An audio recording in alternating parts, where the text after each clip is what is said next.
എല്ലാവർക്കും സുഖാണെന്ന് വിശ്വസിക്കുന്നു.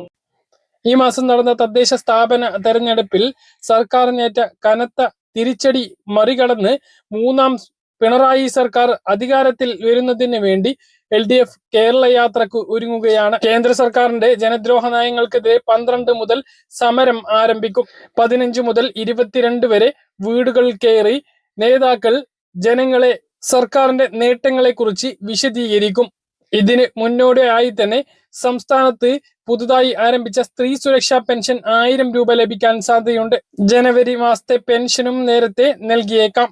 മാത്രമല്ല, വരുന്ന ബജറ്റിൽ വലിയ പ്രഖ്യാപനങ്ങളാണ് കാത്തിരിക്കുന്നതും.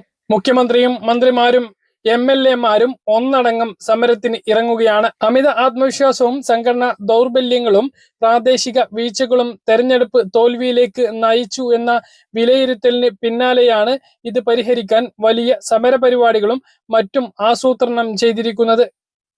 മറ്റത്തൂരിലെ കൂറുമാറ്റം അടക്കം ആയുധമാക്കി കോൺഗ്രസിനെതിരെയും തൊഴിലുറപ്പ് പദ്ധതി ചൂണ്ടിക്കാട്ടി BJP-ക്കെതിരെയുമുള്ള പ്രചാരണം നടത്തുകയാണ് ലക്ഷ്യം.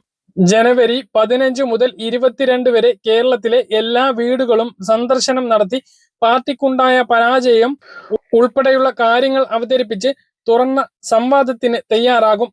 പാർട്ടി നേതൃത്വം മുതൽ താഴെ തലം വരെയുള്ള മുഴുവൻ ആളുകളും ഒരാഴ്ചക്കകം നീണ്ടു നിൽക്കുന്ന ഗൃഹസന്ദർശന പരിപാടിയിൽ പങ്കെടുക്കും. ജനുവരി 22-ന് ശേഷം കുടുംബയോഗങ്ങൾ നടത്തും. ഒരു വാർഡിൽ ഒരു യോഗം എന്ന തരത്തിലായിരിക്കും നടത്തുക. ക്ഷേമ പദ്ധതികളിൽ തടസ്സം നിൽക്കാൻ കേന്ദ്ര സർക്കാർ സാമ്പത്തികമായി വരിഞ്ഞ് മുറുക്കുന്നത് ജനങ്ങളെ ബോധ്യപ്പെടുത്തും. എന്നിരുന്നാലും ക്ഷേമ ആനുകൂല്യങ്ങൾ ജനങ്ങൾക്ക് കൃത്യസമയത്ത് നൽകിക്കൊണ്ടായിരിക്കും ഈ പ്രവർത്തനങ്ങൾ നടത്തുക. ഇതിൽ ഏറ്റവും പ്രധാനപ്പെട്ടത് അടുത്തിടെ പ്രഖ്യാപിച്ച സ്ത്രീ സുരക്ഷാ പെൻഷൻ 30 മുതൽ 60 വയസ്സുവരെയുള്ള സ്ത്രീകൾക്ക് പ്രഖ്യാപിച്ചിട്ടുള്ള 1000 രൂപ പദ്ധതി ഈ ജനുവരിയിൽ തന്നെ നടപ്പിലാക്കും. ഇത് ഗൃഹപ്രവേശനത്തിന് മുമ്പ് ആദ്യ ഗഡു വിതരണം ചെയ്തേക്കും എന്നുള്ള റിപ്പോർട്ടാണ് വരുന്നത്. സർക്കാർ പദ്ധതിയെക്കുറിച്ച് ബോധ്യപ്പെടുത്തുമ്പോൾ അത് ജനങ്ങൾക്ക് അനുഭവിച്ചു എന്ന് ഉറപ്പാക്കിക്കൊണ്ടായിരിക്കും അത്തരമൊരു ബോധ്യപ്പെടുത്തൽ ഉണ്ടാകുക എന്നുള്ളതാണ് റിപ്പോർട്ട്. ഇതിനു വേണ്ടിയിട്ടുള്ള നടപടിക്രമങ്ങൾ പുരോഗമിച്ചു കൊണ്ടിരിക്കുകയാണ്. എത്രയും വേഗം ആദ്യ അപേക്ഷകളിൽ തീരുമാനം എടുത്ത് ആദ്യഘട്ട വിതരണത്തിന് തയ്യാറെടുക്കുന്നു എന്നുള്ളതാണ് വിവരം. അതോടൊപ്പം തന്നെ ക്ഷേമ പെൻഷനും ജനുവരി മാസത്തേത് വലിയ താമസമില്ലാതെ വിതരണം ചെയ്യും. 20-ന് ശേഷം ഏത് ദിവസവും ക്ഷേമ പെൻഷൻ വിതരണവും ഉണ്ടാകാം. 2000 രൂപ 62 ലക്ഷം പെൻഷൻ ഗുണഭോക്താക്കളുടെ അക്കൗണ്ടുകളിലേക്കും കയ്യിലേക്കും എത്തും. മാത്രമല്ല, ജനുവരി അവസാന ആഴ്ചയിലോ ഫെബ്രുവരി ആദ്യ ആഴ്ചയിലോ നടക്കുന്ന ബജറ്റിൽ പെൻഷൻ വർധനവ് വീണ്ടും പ്രഖ്യാപിച്ചേക്കും.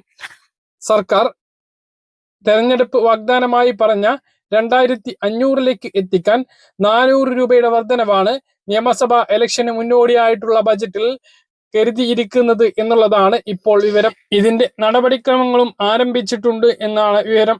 ശമ്പള പരിഷ്കരണം അടക്കമുള്ള പ്രഖ്യാപനങ്ങളും ഉണ്ടായേക്കും. സ്ത്രീ സുരക്ഷാ പെൻഷൻ പദ്ധതിയിലേക്ക് ഇനിയും അപേക്ഷിച്ചിട്ടില്ലാത്ത ആളുകൾ ഉടനെ അപേക്ഷ നൽകണമെന്ന് കൂടി ഇതോടൊപ്പം ഓർമ്മിപ്പിക്കുന്നു.